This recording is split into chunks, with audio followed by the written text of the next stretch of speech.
దేవాది దేవునికి ఆయన యొక్క సముఖమందు దేవునికి హృదయపూర్వకంగా వందనాలు చెల్లిస్తున్నాను. అలాగే చేరొచ్చిన వారందరికీ వందనాలండి. పరిశుద్ధ భాగంలోనికి వాక్య భాగంలోనికి వెళ్ళబోయే ముందు ఒక చిన్న మాట అడగాలని ఆశపడుతున్నాను. పాస్టర్ గారు చెప్తున్నారు కదా, దేని గురించి చెప్తున్నారు? వాక్యం రాకడ గురించిన విషయాలు చెప్తూ ఉన్నారు. అయితే రాకడ గురించి వస్తుంది, అక్కడ రాకడ వచ్చే ముందు, దేవుని రాకడ వచ్చే ముందు ఎలాంటి సూచనలు జరుగుతాయి అని చెప్పి దేవుడు ఆయన దాసుల ద్వారా మాట్లాడుతున్నారు. అయితే ఇవన్నీ కూడా వింటున్న మనము ఏం చేయాలి? వాక్యం వింటున్నాం కదండి, ఆ విన్న వాక్యాన్ని బట్టి మనం ఏం చేయాలి?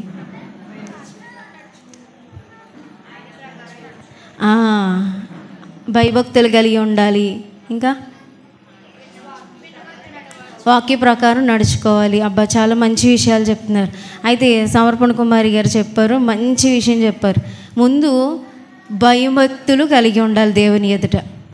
అదే మాటను మనకి అపోస్తలుడైన పేతురు గారు చెప్తూ ఉన్నారు. మొదటి పేతురు రాసిన పత్రిక 2వ అధ్యాయము 17వ వచనం చదువుకుందాము. అందరినీ సన్మానించుడి, సహోదరులను ప్రేమించుడి, దేవునికి భయపడుడి, రాజును సన్మానించుడి. ఈ వాక్య భాగం అలాగే ఉంచి ఒక్కసారి అలాగే కళ్ళు మూసుకుని, ప్రభా ఈ మాట చేత నాతో ఇది నన్ను మాట్లాడండి అని ఒక చిన్న మాట వేసాను అడుగుదాం. మహాపరిశుద్ధుడా, ప్రేమ కలిగిన తండ్రి, మంచి బోధకుడా, మీకు స్తోత్రాలు. మీ పాద సముఖమందు ప్రభా చేరి ఉన్న మమ్మల్ని నేను జ్ఞాపకం చేసుకోండి. ఇదేవో వాక్యము మీది ప్రభా, మాట్లాడేవారు మీరు ప్రభా. ఈ దినము నాయన మాతో నాయన ఏ మాట చేత మీరు మాతో మాట్లాడని ఉన్నారో, బలపరచని ఉన్నారో దేవా, మాట్లాడండి తండ్రి. మీ మాట మా అందరి జీవితాల్లో ప్రభా దేవా ఉజ్జీవమును కలుగు చేసి మమ్మల్ని సరిచేసేదిగా ఉండడానికి సహాయం చేయండి. పరిశుద్ధాత్మ దేవా, నన్ను మరుగుపరిచి మీ ఆత్మతో నింపి నడిపించి వాడుకొని మంచి బోధకుడు అయ్యిండి మాతో మాట్లాడి మాకు నేర్పించమని యేసే పరిశుద్ధమైన నామమును అడిగి పొందుకుని నమ్మ పరమ తండ్రి, ఆమేన్. ఇక్కడ చదవబడిన వాక్య భాగంలో ఏమని చెప్పబడుతూ ఉందంటే, అక్కడ 4 విషయాలు చెప్తూ ఉన్నారు. అందరినీ సన్మానించుడి, సహోదరులను ప్రేమించుడి, దేవునికి భయపడుడి, రాజును సన్మానించుడి. అయితే ఇందులో ఈ 4 మాటల్లో మనం ఒక్క మాటని దినాన జ్ఞాపకం చేసుకుందాం, ధ్యానం చేసుకుందాం. ఏంటంటే దేవునికి భయపడుడి. అందరం చెప్దామా ఈ మాట? దేవునికి భయపడుడి, దేవునికి భయపడుడి. ఈ మాట ఇంకొక సందర్భంలో చాలా మార్లు బైబిల్లో దేవుడు రాయించాడు. లేవియ కాండము 25వ అధ్యాయం 17వ వచనంలో కూడా ఇదే మాట చెప్పబడుతుంది, దేవునికి భయపడండి అని. అయితే మనకి తెలిసిన మాట ఏంటంటే ఎప్పుడు కూడా మనం చాలా సందర్భాల్లో వాక్యం వింటూ ఉన్నప్పుడు పాస్టర్ గారు చెప్తారు, ఏమని చెప్తారు? అందరూ అన్నిటికీ భయపడతారు, మీరు భయపడకండి అని చెప్పేసి పాస్టర్ గారు చాలాసార్లు చెప్తారు. పాస్టర్ గారు చెప్పడమే కాదు, మనకి దేవుడిచ్చిన యొక్క గ్రంథంలో కూడా భయపడొద్దు అనే మాట ఎన్నిసార్లు రాయబడి ఉందని చెప్తారు? 365 సార్లు రాయబడి ఉంది అని చెప్పి మనల్ని చాలా బలపరుస్తూ ఉంటారు.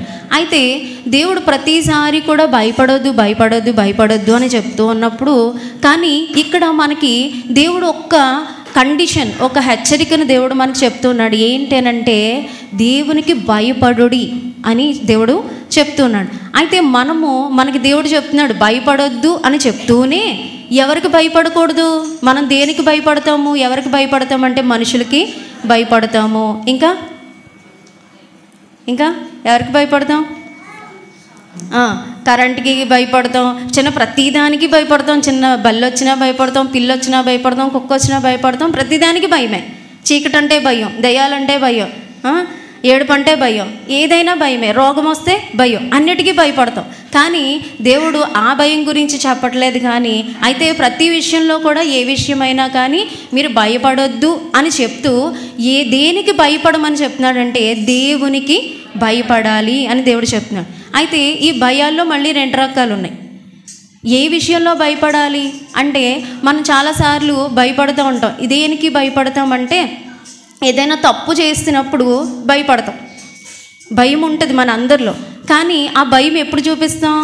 తప్పు చేసేసినప్పుడు చిన్నపిల్లలు ఉన్నారంటే పక్కోళ్ళు కొట్టేస్తారు, కొట్టేసి గిల్లేసి వాళ్ళని ఏడిపించేస్తారు, తమ్ముళ్ళైనా చెల్లెళ్ళైనా వాళ్ళతో. కానీ వాళ్ళు ఏడ్చేసిన తర్వాత భయం వస్తుంది. ఎప్పుడు అమ్మ కొడుతుందేమో, టీచర్ కొడతారేమో అని చెప్పి తర్వాత భయం కలుగుతుంది. కానీ ఆ భయం ముందు ఉంటుందా? ముందు ఉండదు. దొంగతనం చేసిన వాడికైనా, దొంగతనం చేసినా, అబద్ధం చెప్పినప్పుడు చెప్పేస్తాం, మామూలుగా బాగానే చెప్పేస్తాం. దొంగతనం ఈజీగానే చెప్పేస్తాం, ఎదుటివారి మీద నిందలు బాగానే వేసేస్తాం. కానీ తర్వాత భయపడుతూ ఉంటాం, అయ్యో నేను ఇలాగా తప్పు చేశాను అని చెప్పి భయపడతాం. కానీ దేవుడు చెప్తున్నాడు ఏంటంటే, నువ్వు దేవునికి భయపడు. అంటే నువ్వు పాపం చేయకముందే నువ్వు ఏం చేయాలి?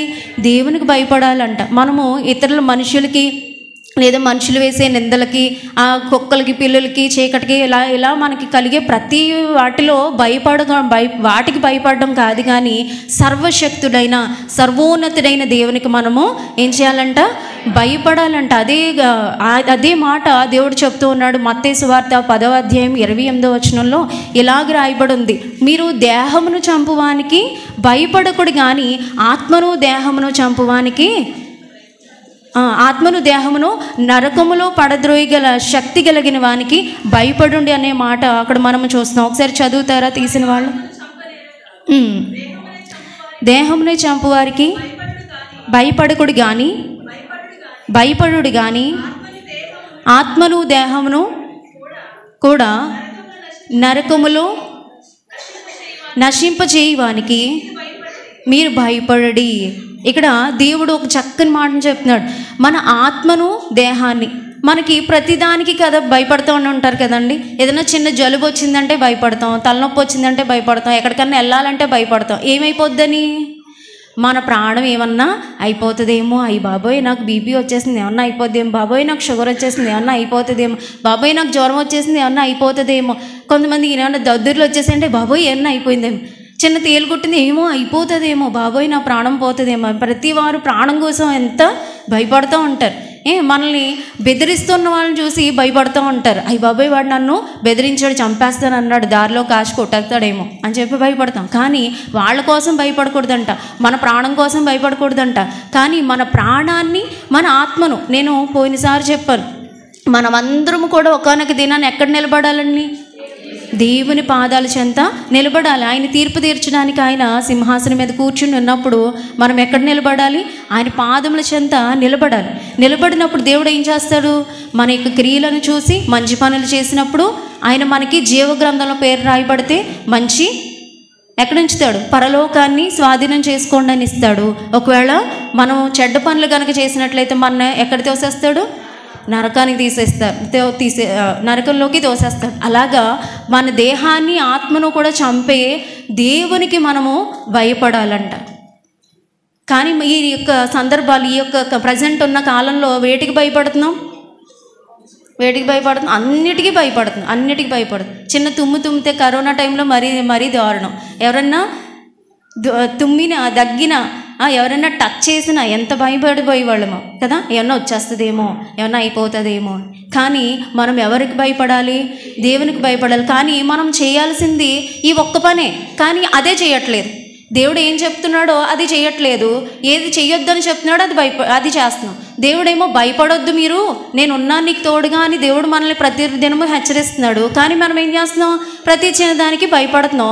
దేవుడు నాకు భయపడండి, నేను సర్వశక్తి కలిగిన దేవుడు, నీకు అన్నీ ఇస్తాను, నువ్వు చూసే ప్రతిదాన్ని నేను లెక్కలోకి తీసుకుంటున్నాను, నీ మీద నేను కనుదృష్టి ఉంచుతున్నాను, నువ్వు చేస్తున్న ప్రతి క్రియను నేను రాస్తున్నాను, నీకు ప్రతిఫలం ఇస్తాను అని దేవుడు మనల్ని హెచ్చరిస్తున్నప్పుడు ఏం చేస్తున్నాము?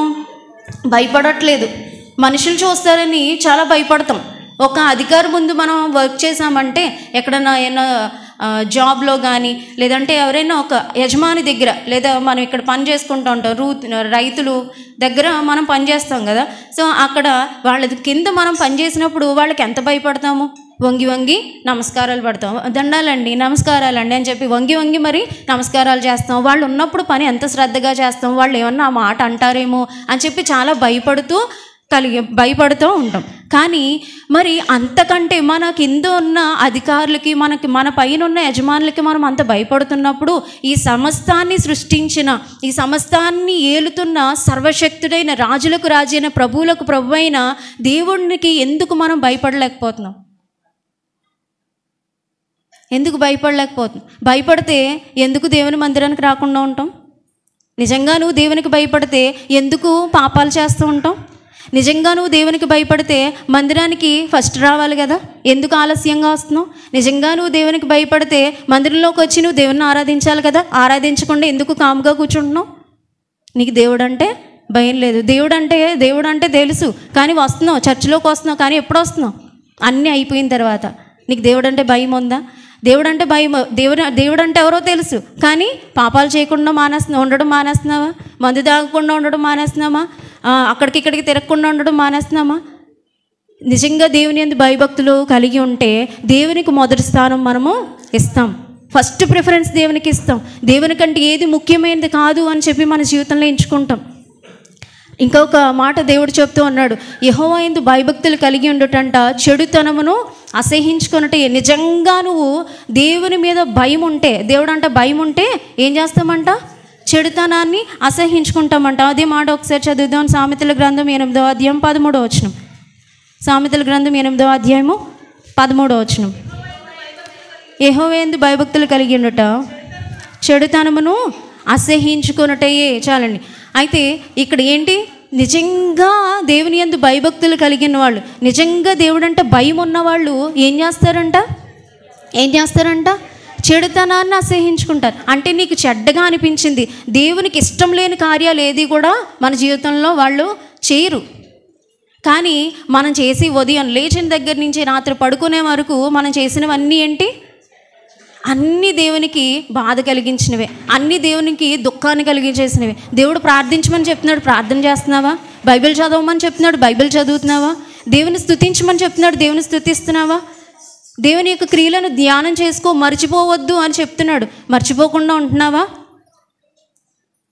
దేవుడి సన్నిధిలో అబద్ధాలు ఆడొద్దు అంటున్నాడు, అబద్ధాలు ఆడకుండా ఉంటున్నావా? నీ కంటితో నువ్వు పాపం చేయొద్దు అని దేవుడు చెప్తున్నాడు, నీ కంటితో నువ్వు పాపం చేయకుండా ఉంటున్నావా? ఎంతమంది చిన్న పిల్లల దగ్గర నుంచి వృద్ధుల వరకు ఎన్ని పాపాలు ప్రొద్దుట లేచిన దగ్గర నుంచి ఎన్ని వార్తలు మనం వింటున్నాము. చిన్న పిల్లలు, వాళ్ళకి ఊహ తెలియదు, వాళ్ళకి మంచి చెడు అంటే ఏంటో తెలియదు, వాళ్ళు ఎన్నో బూతులు మాట్లాడుతున్నారు. ఆ బూతులు మాట్లాడడానికి కారణం తల్లిదండ్రులు కారా? తల్లిదండ్రులు చెప్తేనే కదా దేవుడు అంటే ఏంటో వాళ్ళకి తెలిసేది, ఆ భయభక్తులు కలిగి చేసేది. ఎంతమంది ఈ యొక్క ప్రజెంట్ ఈ యొక్క జనరేషన్లో ఎంతమంది పిల్లలు చెడిపోతున్నారు, ఎంతమంది స్మోకింగ్ అని, డ్రగ్స్ అని ఎంత విచ్చలవిడిగా తిరుగుతున్నారు, ఎంతమంది యవనస్తులు తమ యొక్క జీవితాన్ని నాశనం చేసుకుంటున్నారు. వీళ్ళందరికీ భయం ఉందా? వాళ్ళందరికీ భయము లేదు. ఇప్పుడు మనం వింటున్న ప్రతి మాట కూడా యుద్ధాలు జరుగుతాయి, కరువులు వస్తాయి, అలా జరుగుద్ది, ఇలా జరుగుద్ది, ఆధ్యాత్మికంగా మనం కృషించిపోతూ ఉంటాం, వాక్యం దొరకదు అని ఇన్ని విషయాలు మనం నేర్చుకుంటూ ఉంటున్నాం కదా. ఇవన్నీ ఎందుకు జరుగుతున్నాయి, ఎందుకు కలుగుతున్నాయి అంటే దేవుని మీద భయము లేకపోవడమే. నిజంగా నువ్వు దేవుని మీద భయం ఉంటే ఏం చేస్తావు? ఈ యొక్క సమాజం నాశనం కాదు. నిజంగా మనకి దేవుని మీద భయం ఉంటే ఈ సంఘము నాశనం కాదు. నిజంగా దేవుని మీద భయం ఉంటే మన జీవితం నాశనం కాదు, దేవునికి ఇష్టమైన పాత్రలుగా మనం జీవించబడతాం. ఎంతమంది యవన బిడ్డలు రాత్రికాల సమయంలో ఎవరు నన్ను చూడట్లేదు కదా అని చెప్పి ఎన్ని చెడు కార్యాలు చూస్తూ, మా మొబైల్లో చూస్తూ ఎన్ని చెడ్డ పనులు చేస్తూ ఉన్నారు. కానీ ఎవరు చూడట్లేదు అని అనుకుంటారు, కానీ ఎవరు చూస్తున్నారు? దేవుడు చూస్తున్నాడు. దేవుడు చూస్తున్నాడని భయం నీకు ఉందా? ఆ భయం ఉన్నప్పుడు నిజంగా మనం ఇలాగా ప్రవర్తించం. నిజంగా దేవుని మీద భయం ఉన్నప్పుడు సంఘములో నువ్వు ఇంత నిర్లక్ష్యంగా ఉండవు, దేవుని ఆరాధించకుండా ఉండవు, దేవుని స్తుతించకుండా ఉండవు, పాపం చేయడం ఏం చేస్తావు నువ్వు? నిజంగా దేవుని మీద భయం ఉంటే అసహించుకుంటావు. అది నాకొద్దు. మన దేవుడు ఏం చెప్తున్నాడు? నేను పరిశుద్ధుడను కాబట్టి మీరు కూడా పరిశుద్ధులుగా ఉండండి అని చెప్తున్నాడు దేవుడు. మనకు నేర్పించేది అదే. కానీ మనం ఏం చేస్తున్నాము? మనం చేసినవన్నీ మనం ఒక్కరోజు, మీరు ఒక్కటి గుర్తుపెట్టుకోండి, మార్నింగ్ లేచిన దగ్గర నుంచి నైట్ వరకు పడుకునే వరకు ఎన్ని పాపాలు చేస్తున్నారు, ఎన్ని దేవునికి అతిక్రమంగా ప్రవర్తించిన సందర్భాలు ఎన్ని ఉన్నాయో ఒక లిస్ట్ రాసి పెట్టుకోండి. మనం పెద్ద పెద్ద తప్పులే చేసేయక్కర్లేదండి, నోటి మాటతో దూషించడమే పాపం. సిలువ మీద యేసుక్రీస్తు ప్రభువుతో పాటు ఎంతమంది దొంగలు సిలువ వేయబడ్డారు? 2 వేయబడ్డారు. అందులో ఒకడు ఏం చేస్తున్నాడు? ఒకసారి చదువుదామా? లోకా సువార్త లూకా సువార్త 23వ అధ్యాయం 40వ వచనం చదువుదాం. 23:40.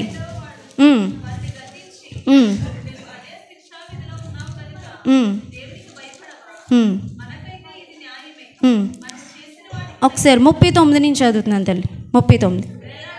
వేలాడ వేయబడిన ఆ నేరస్తుల్లో ఒకడు ఆయనను దూషించు, నీవు క్రీస్తువైతే నిన్ను నీవు రక్షించుకొనుము, మమ్మును కూడా రక్షించమని చెప్పాను. అయితే రెండవ వాడు వాడిని గద్దించి, నీవు అదే శిక్షా విధిలో ఉన్నావు కదా గనుక దేవునికి భయపడవా? చాలండి, చాలు. ఇక్కడ ఏం చెప్తున్నాడు? మొదటివాడు ఏం చేస్తున్నాడు? దేవుని దూషిస్తున్నాడు, దేవుని తిడుతున్నాడు. ఆ శ్రమలన్నీ కూడా ఆయన అనుభవించడం చూసి, ఆయన అంత హింస పెడుతున్నా కానీ మాట్లాడకుండా ఉండడం చూసి నిజంగా ఆయన నేరస్తుడు అనుకుని ఆయన ఏం చేస్తున్నాడు? నోటి మాటలు దూషిస్తున్నాడంట. అనేకమైన పలుకురాని మాటలన్నీ కూడా పలుకుతున్నాడంట. అందుకే రెండో వాడు ఏం చేశాడు? వాడిని గద్దించి, నువ్వు అదే శిక్ష విధిలో ఉన్నావు కదా, నువ్వే అలాంటి సిచ్యువేషన్లో ఉన్నావు కదా, నువ్వు దేనికి భయపడవా? దేవుడు అనేవాడు ఉన్నాడు కదా, నువ్వు పలికే ప్రతి మాటను దేవుడు చూస్తున్నాడు కదా, నీకు భయం లేదా అని అడుగుతున్నాడు. ఇదేనాడు మనం కూడా ఉదయం లేచిన దగ్గర నుంచి ఎంతమందిని దూషిస్తున్నాం, ఎంతమందిని బాధపడుతున్నాం. నీకు దేవుని భయం లేదా? దేవుని భయం లేదా? ఇశ్రాయేల్ ప్రజలు యెహోవా దేవునితోనే వాళ్ళు కాలం గడుపుతూ ఉన్నారు. ఐగుప్తు నుంచి రాబడ్డారు. ఎన్ని సంవత్సరాలు ప్రయాణం చేశారు?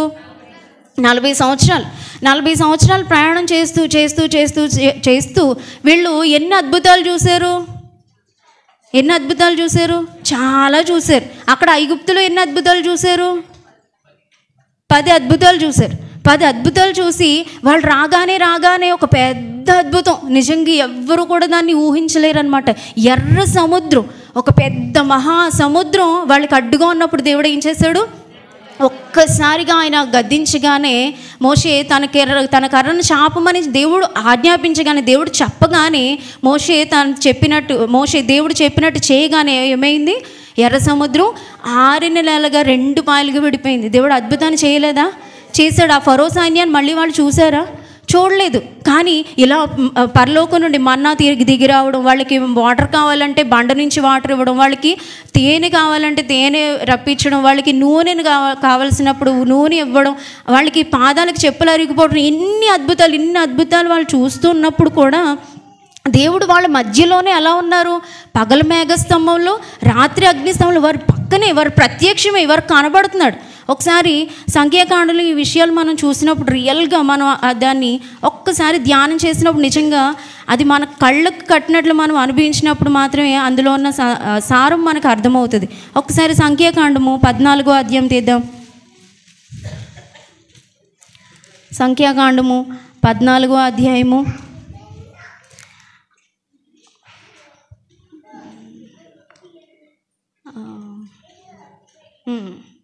14వ అధ్యాయము 14వ వచనం చదువుదాం.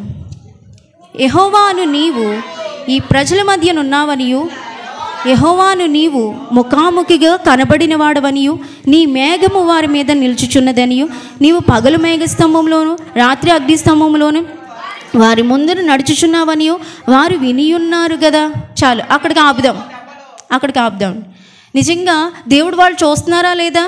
స్వయంగా వాళ్ళతో నడుస్తున్నారా లేదా? దేవుడు వాళ్ళతో ఉన్నాడు, వాళ్ళతో నడుస్తున్నాడు, అన్నీ చేస్తున్నారు, అన్నీ చూస్తున్నారు. కానీ వాళ్ళు ఏం చేస్తున్నారంట? ఆ ముందు అధ్యాయాలు మీరు కనుక చదివినట్లయితే ఆయాసం గూర్చి వాళ్ళకి కలుగుతున్న ఆయాసం గూర్చి సణుక్కున్నారంట. సణుక్కున్నప్పుడు ఏమైంది? దేవుడు ఒక అగ్నిని పంపించి ఆ అగ్ని చేత వాళ్ళందరినీ కూడా దహించేశాడంట. రెండోదిగా మాంసాపేక్ష, వాళ్ళకి మాంసం కావాలి, మాకు ఈ కూరగాయలు ఇవి తినలేకపోతున్నామా అని చెప్పి ఏడ్చారంట దేవుని ముందు. ఏం చేశాడు దేవుడు? వాళ్ళని మొత్తాడు. దేవుని భయం లేదు. అన్ని కార్యాలు చూసి దేవుడు అంటే భయం లేకుండా ఎంత ఇష్టానుసారంగా మాట్లాడుతున్నారు. దేవుని మీద సణుక్కోవడం ఏంటండి? మనుషుల మీద సణుక్కుంటాం కదా, దేవుడి మీదే సణిగేస్తున్నారు అనమాట. అక్కడే ఉన్నారు ఆయన, అయినా వీళ్ళకి ఏం లేదు?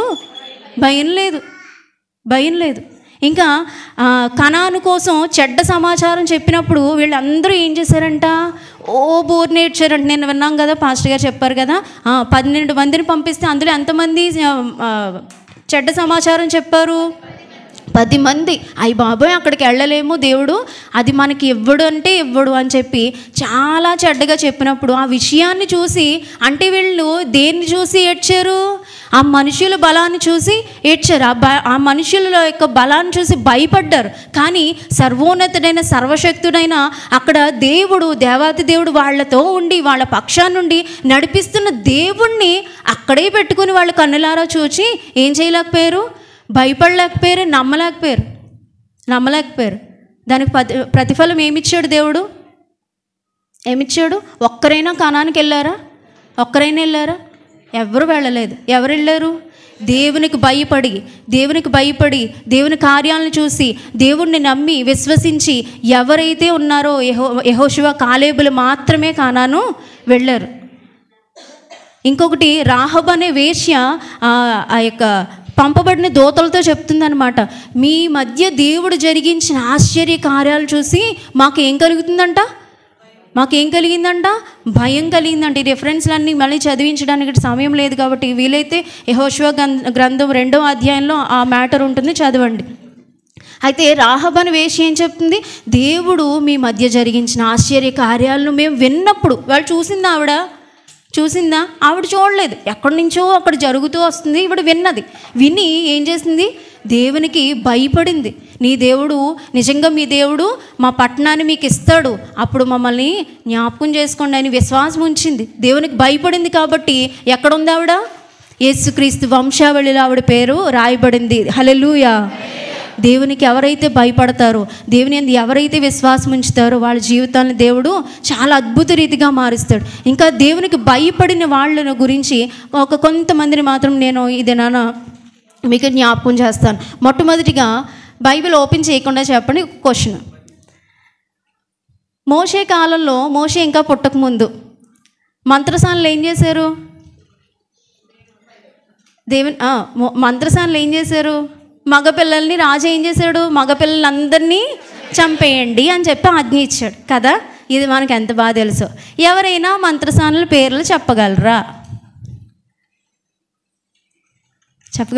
అసలు రాయించాడు దేవుడు బైబిల్లో? ఉన్నాయా? లేవా?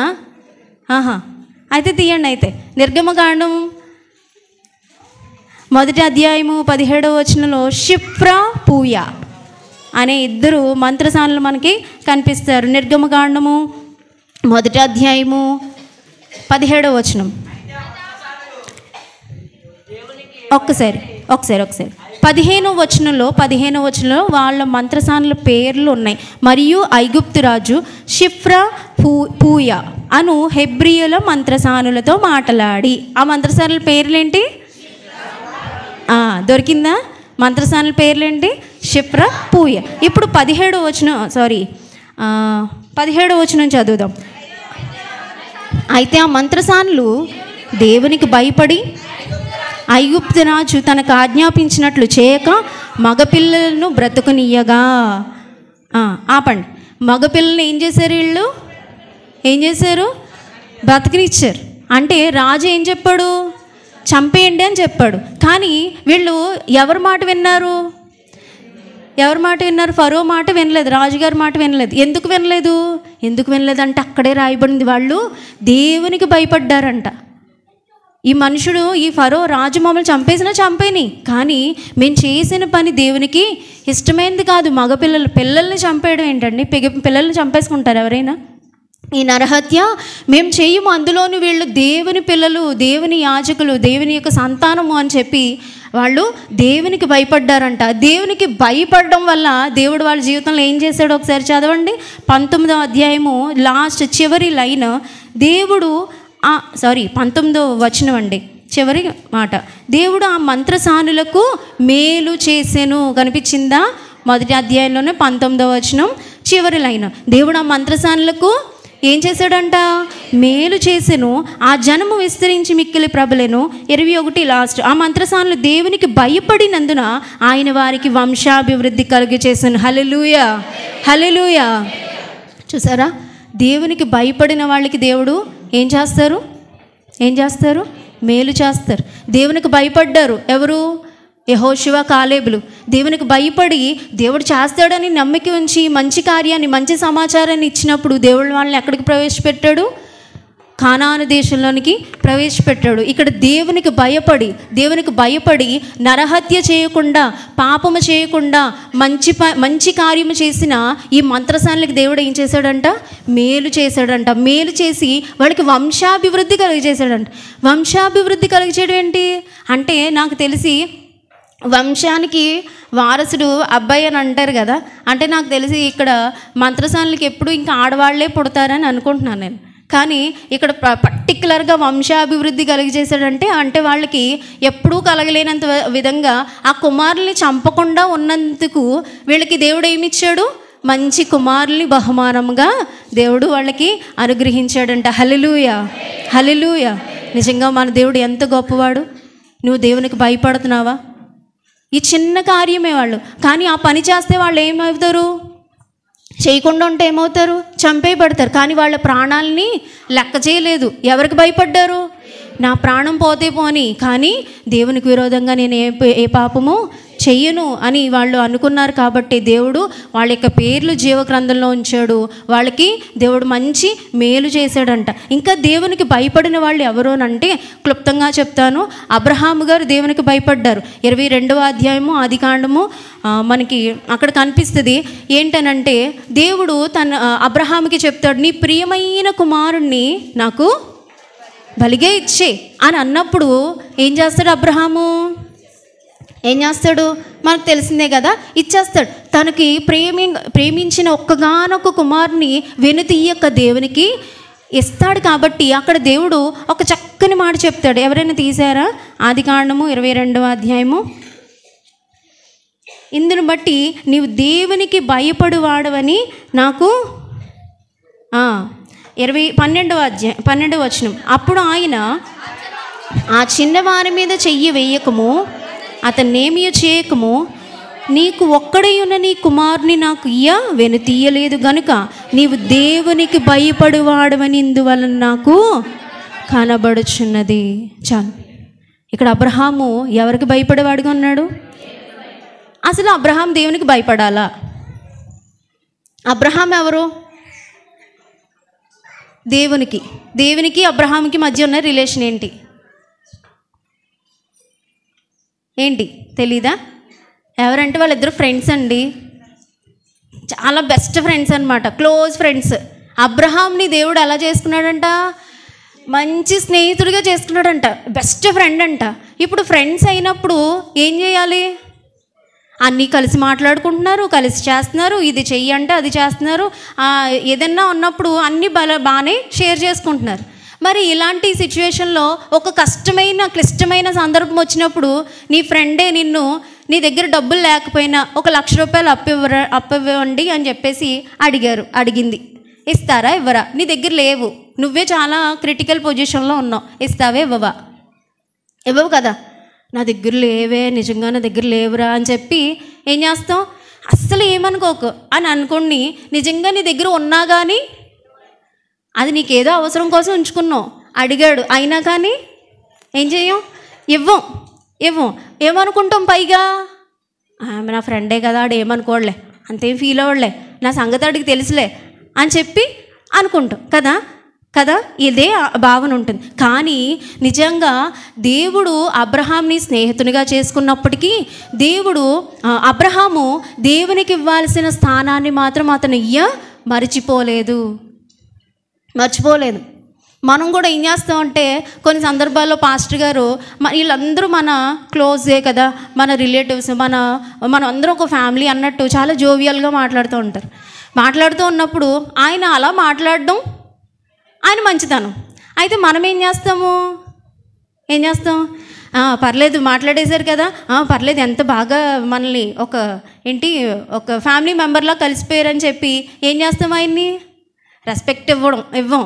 ఆయన పక్కన చైరేసి కూర్చుంటే పక్కన చైరేసుకొని దర్జాగా పక్కన కూర్చుంటారు కొంతమంది, అందరూ కాదులేండి, కొంతమంది కూర్చుంటారు, చూశాను కూడా నేను. కానీ మనం ఏం చేయాలంటే మనం ఎవరికి ఇవ్వాల్సిన రెస్పెక్ట్ వాళ్ళకి ఇవ్వాలి. వాళ్ళకి మనల్ని ఇప్పుడు ఎమ్మెల్యే గారు నీకు తెలుసు ఎంత మంచిగా నిన్ను బాబు అని చెప్పి నిన్ను అంత బాగా హగ్ చేసుకుని అంత ప్రేమించి అంత మంచి స్థానంలో ఉంచినా కానీ ఆయన మీదకి వెళ్ళిపోయి మనం చెయ్యేసేస్తామా?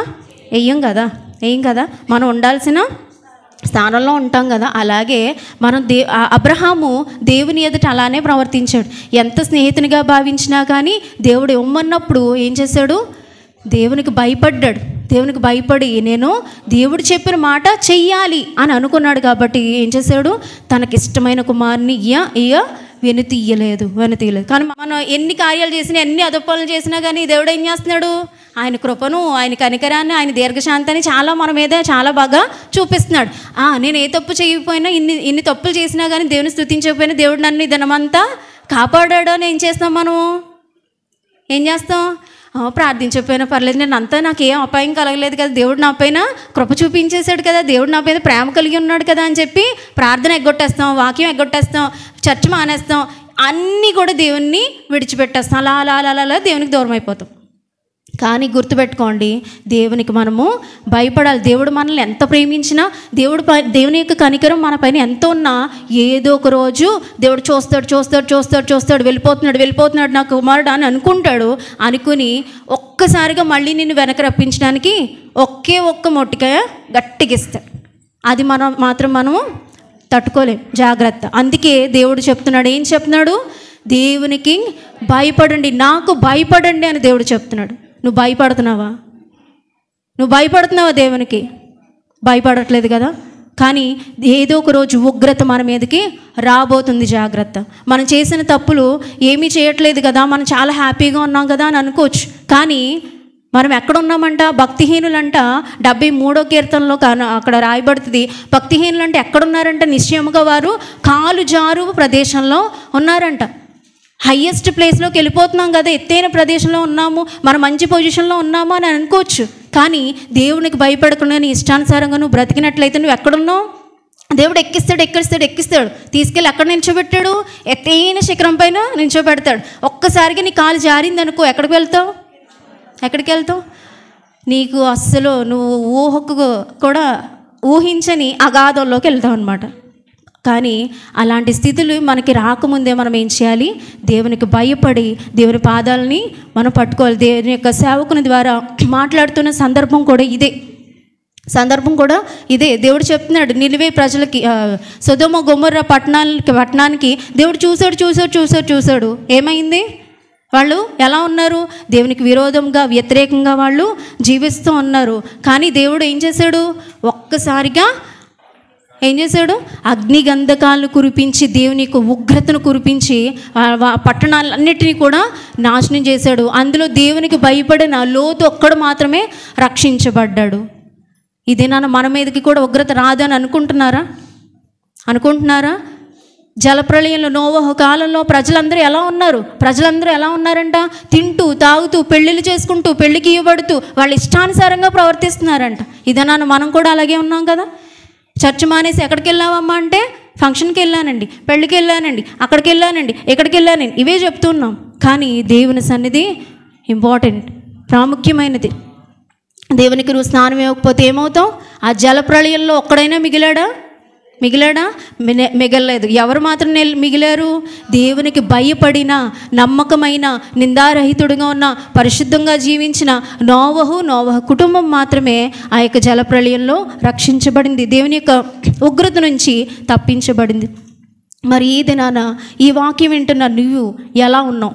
ఏ స్థితిలో ఉన్నావు? దేవునికి భయపడేవాడిగా ఉన్నావా? దేవునికి భయపడలేని వ్యక్తిగా ఉన్నావా?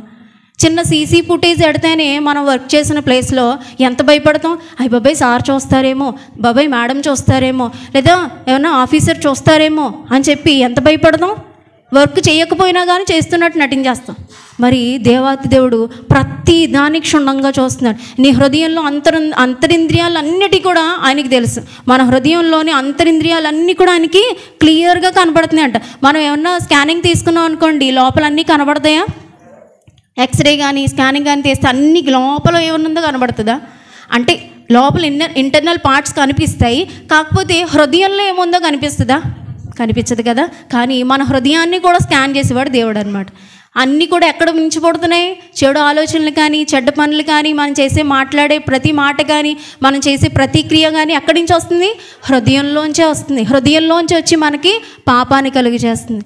సో ఆ పాపం కనుక నీలో ఉందంటే నువ్వు ఎలా ఉన్నట్టు?